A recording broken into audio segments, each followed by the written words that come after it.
term 4. So after this we will move to year 6 insyaallah. Oke, hari ini kita berjumpa kembali. Mister akan membawakan materi tentang ancaman keutuhan Negara Kesatuan Republik Indonesia. Jadi kalian nanti tonton dari awal sampai akhir. Jangan lupa yang belum subscribe channel Mister di subscribe dulu. Oke, kita akan membahas satu persatu tentang ancaman keutuhan Negara Kesatuan Republik Indonesia.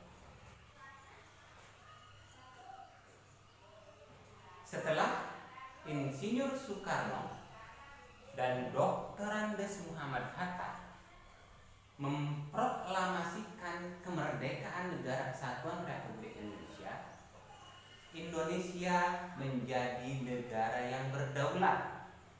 Indonesia menjadi negara yang merdeka. Namun, dengan telah berdaulatnya Indonesia, dengan telah merdekanya Indonesia, bukan berarti Indonesia langsung menjadi negara yang aman, damai, tentram, dan tertib. Tidak. Dalam perjalanan setelah beberapa tahun kemerdekaan Negara Kesatuan Republik Indonesia, masih saja ada ancaman-ancaman yang berpotensi untuk merusak kesatuan negara Republik Indonesia. Ancaman-ancaman tersebut ada yang berasal dari luar negeri, ada juga yang berasal dari internal Negara Kesatuan Republik Indonesia sendiri. Adapun ancaman yang berasal dari luar negeri adalah adanya agresi militer yang dilakukan oleh tentara Belanda. Ya. Agresi militer ini mereka lakukan sebanyak 2 kali. Ada agresi militer ancaman terhadap keutuhan NKRI. Yang pertama datang dari luar negeri, ancaman dari luar negeri.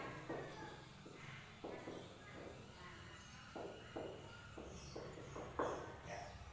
Mister sudah sampaikan tadi, ancaman yang berasal dari luar negeri berasal dari pemerintah Belanda yang tidak mau mengakui kedaulatan negara Indonesia. Mereka melakukan agresi militer. Agresi militer pertama.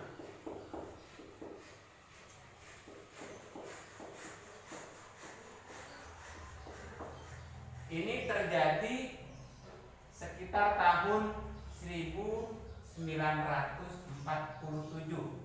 Tahun 1947. Jadi Belanda karena tidak mengakui kedaulatan negara Indonesia, mereka melakukan agresi militer, melakukan penyerangan dengan menggunakan senjata-senjata lagi, seperti hal yang berperang. Tapi bisa dipadamkan oleh Tentara Nasional Indonesia, karena pada waktu itu Negara Kesatuan Republik Indonesia sudah mempunyai tentara nasional. Adapun agresi militer yang kedua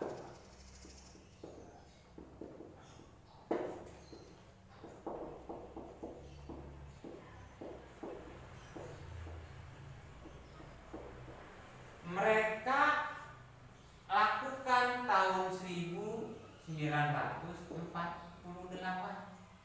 Ya, 1 tahun setelah agresi militer pertama, mereka kembali datang ke Indonesia untuk melakukan agresi militer lagi yang kedua. Itu tahun 1949. Namun kedua-duanya bisa dipatahkan oleh Negara Kesatuan Republik Indonesia, bisa dipatahkan oleh Tentara Nasional Indonesia, ya.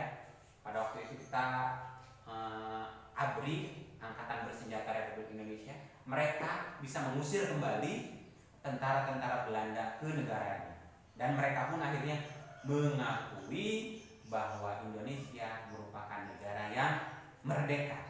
Indonesia merupakan negara yang berdaulat. Setelah 2 kali agresi militer mereka gagal, akhirnya mereka mengakui bahwa Indonesia merupakan negara yang merdeka, Indonesia merupakan negara yang berdaulat. Adapun ancaman keutuhan Negara Kesatuan Republik Indonesia yang kedua adalah ancaman yang datang dari dalam negeri.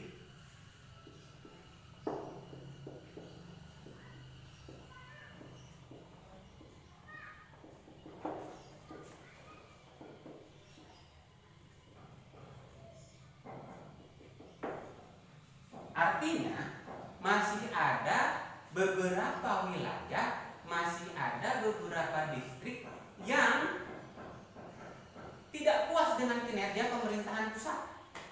Mereka ingin keluar dari Negara Kesatuan Republik Indonesia dengan cara melakukan pemberontakan.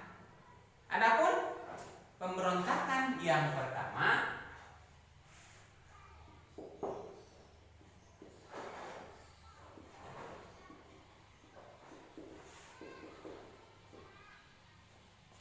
dilakukan oleh sebuah organisasi separatis dengan nama GAM atau Gerakan Aceh Merdeka. Organisasi ini didirikan pada tahun 1976. Pemimpinnya adalah Hasan Ditiro.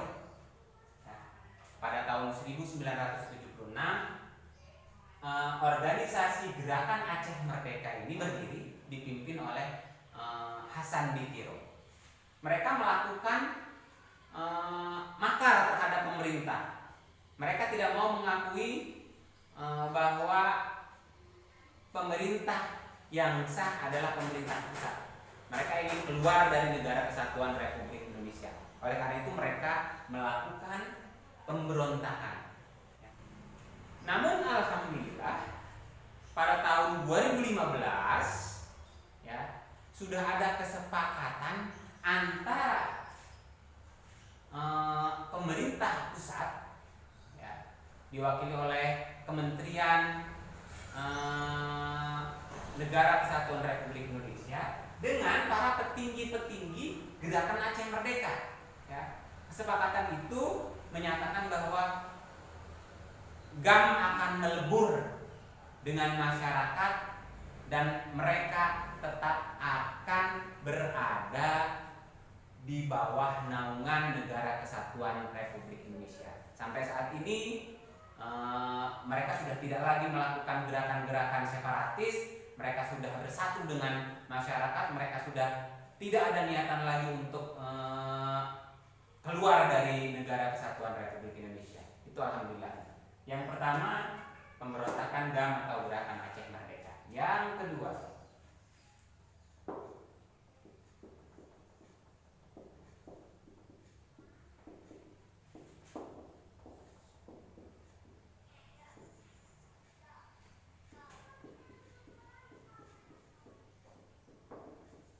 pemberontakan RMS, kepanjangan dari Republik Maluku Selatan.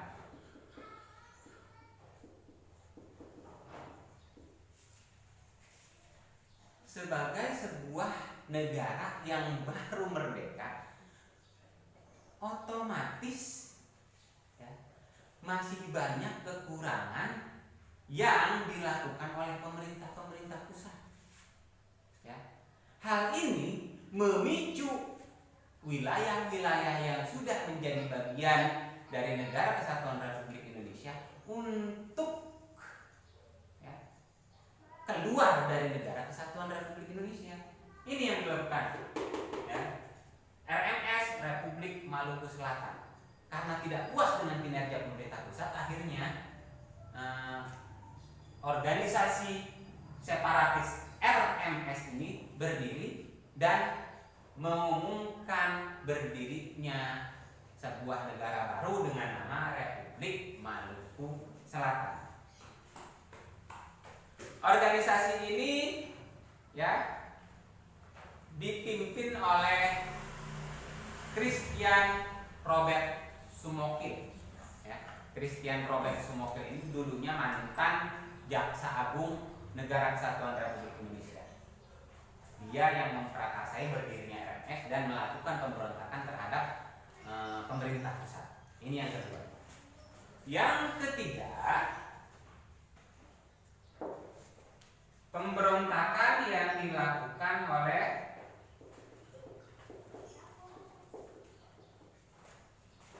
OPM.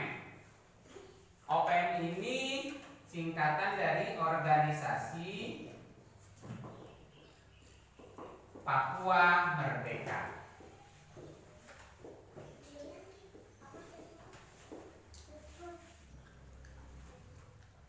Organisasi Papua Merdeka ini berdiri pada tahun 1965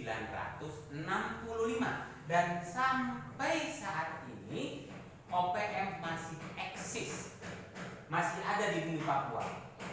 Tujuan pendirian organisasi Papua Merdeka adalah untuk memisahkan diri dari Negara Kesatuan Republik Indonesia. Sampai saat ini organisasi Papua Merdeka ini masih melakukan kegiatan-kegiatan pemberontakan terhadap pemerintahan yang sah sejak tahun 1965 sampai sekarang. Satu, pemberontakan Gerakan Aceh Merdeka. Dua, pemberontakan Republik Maluku Selatan. Tiga, pemberontakan organisasi Papua Merdeka.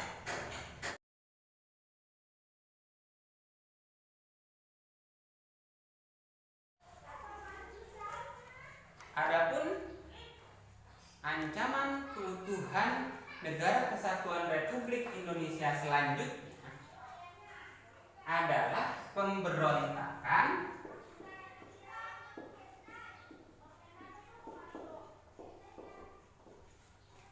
yang dilakukan oleh negara Islam Indonesia. Negara Islam Indonesia atau kita kenal dengan DI, Darul Islam.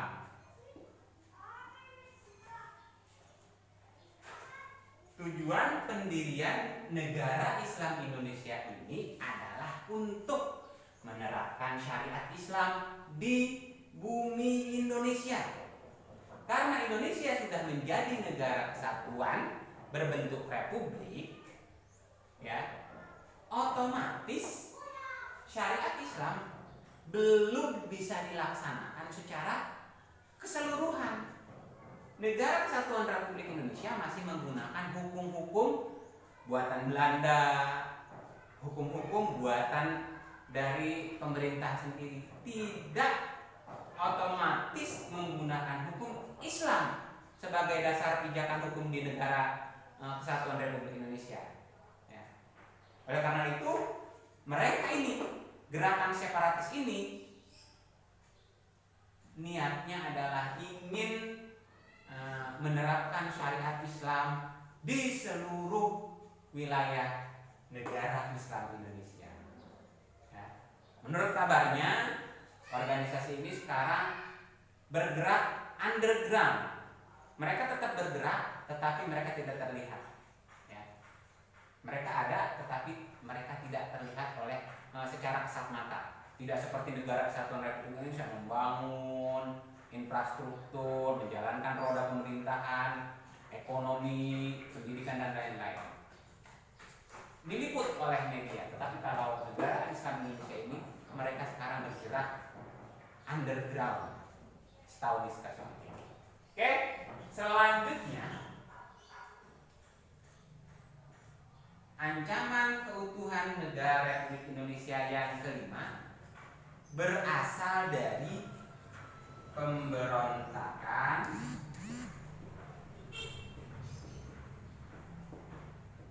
PRRI, pemerintah revolusi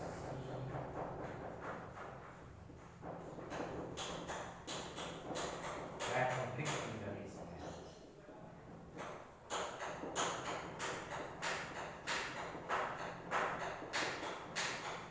Tidak jauh berbeda dengan Republik Maluku Selatan. PRRI ini pun tujuannya adalah untuk memisahkan diri dari Negara Kesatuan Republik Indonesia dan membentuk pemerintahan baru. Ya. Namun pemberontakan yang dipimpin oleh Letkol Ahmad Hussein ini bisa dipadamkan oleh Tentara Nasional Indonesia yang ada pada waktu itu. Ya, alhamdulillah. Pemberontakan PRRI atau Permesta ini dideklarasikan pada tahun 1958, ya, jauh setelah Negara Kesatuan Republik Indonesia. Mereka karena merasa tidak puas dengan pemerintah pusat, mereka mendirikan pemerintahan baru. Mereka mendirikan negara baru, ya. Sama seperti halnya RMS dan pemberontakan yang lain tadi. Tujuan utamanya adalah untuk memisahkan diri dari Negara Kesatuan Republik Indonesia. Ancaman keutuhan negara Republik Indonesia yang keenam adalah pemberontakan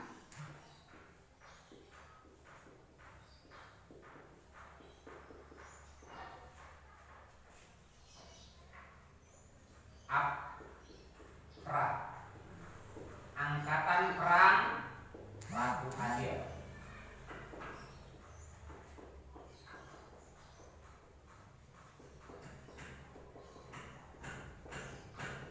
Pemberontakan ini dipimpin oleh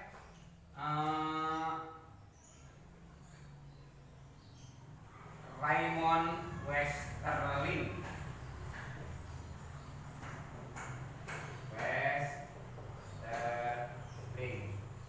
Ini adalah tentara Belanda, ya.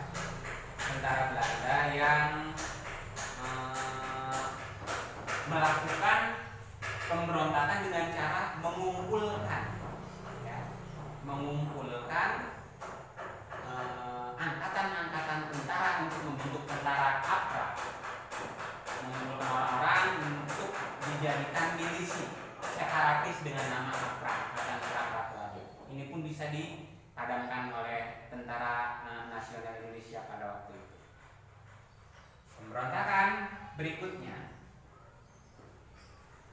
adalah pemberontakan yang dilakukan oleh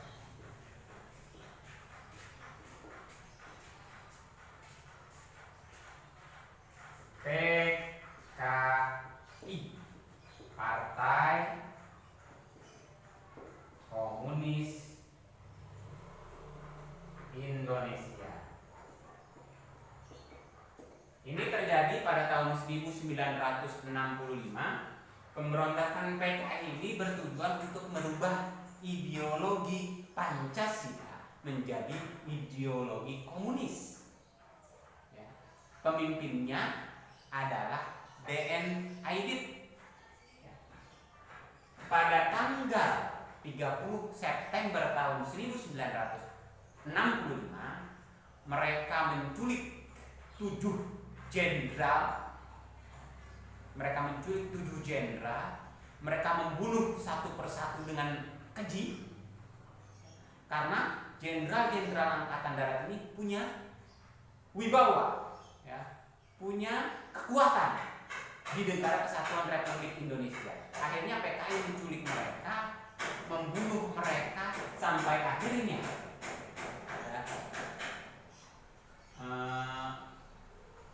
pemberontakan PKI ini bisa dipadamkan oleh Tentara Nasional Indonesia.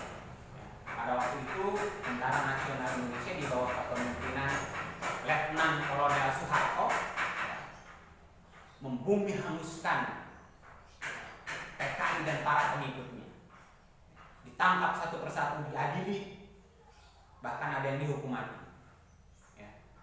Karena komunis adalah ideologi yang tidak sesuai dengan ideologi Pancasila atau dengan ideologi Islam. Karena Indonesia penduduknya mayoritas adalah beragama Islam. Oleh karena itu, ideologi komunis sangat ditolak oleh seluruh penduduk Negara Kesatuan Republik Indonesia. Oke, sampai di sini dulu penjelasan Mister tentang ancaman terhadap keutuhan NKRI.